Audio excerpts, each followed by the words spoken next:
Bonjour, ça va, vous avez la pêche? Bon, je suis au jury de l'internat cette année, hein, alors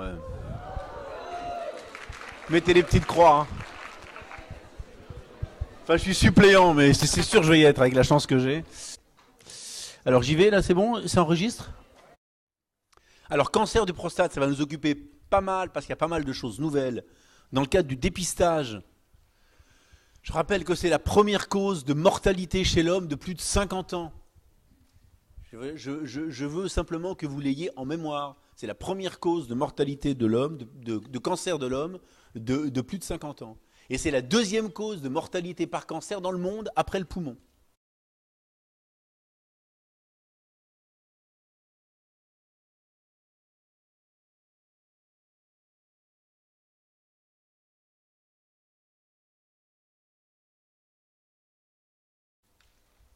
Donc moi je veux bien qu'on ne fasse pas de dépistage.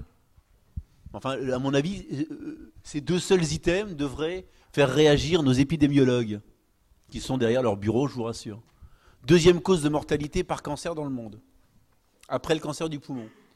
Alors, il y a eu une grosse polémique dans le dépistage. Pourquoi? Parce qu'en fait, il y avait à la fois des risques de surdiagnostic et des risques de surtraitement.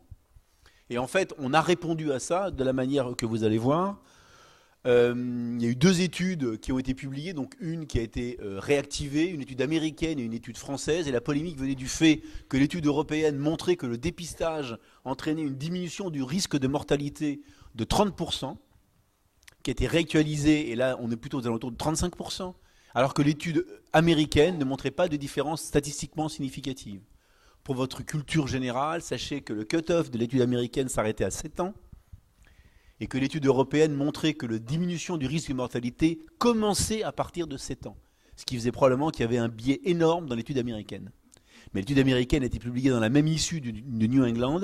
Pourquoi? Parce que l'étude européenne sortait, que les copains américains ont dit sortez votre étude et les Européens sortent leur étude.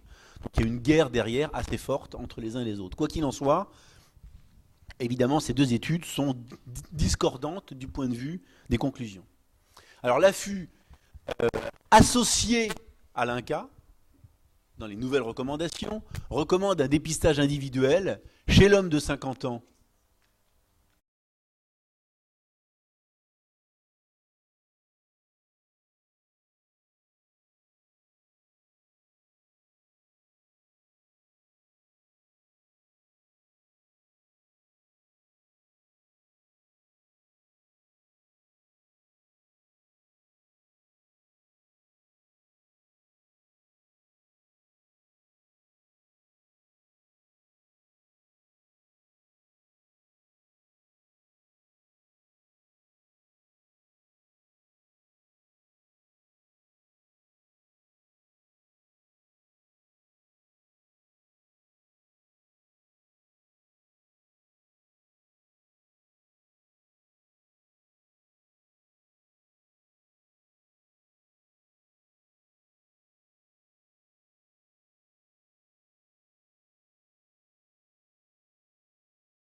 à partir de 50 ans, mais en dessous de 75 ans,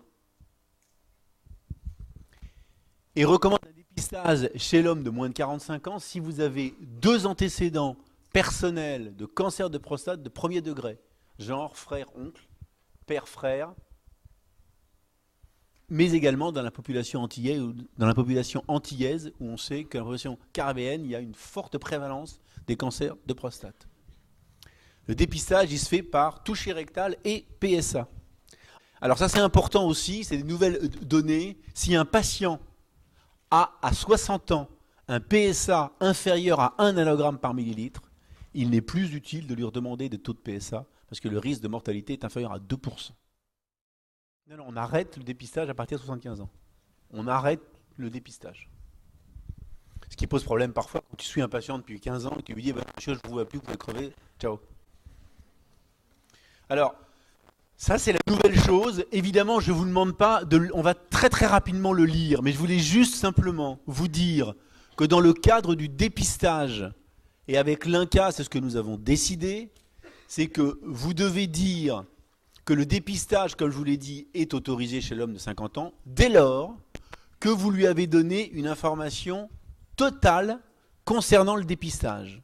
Ça veut dire quoi? Ça veut dire qu'il faut le prévenir de tout.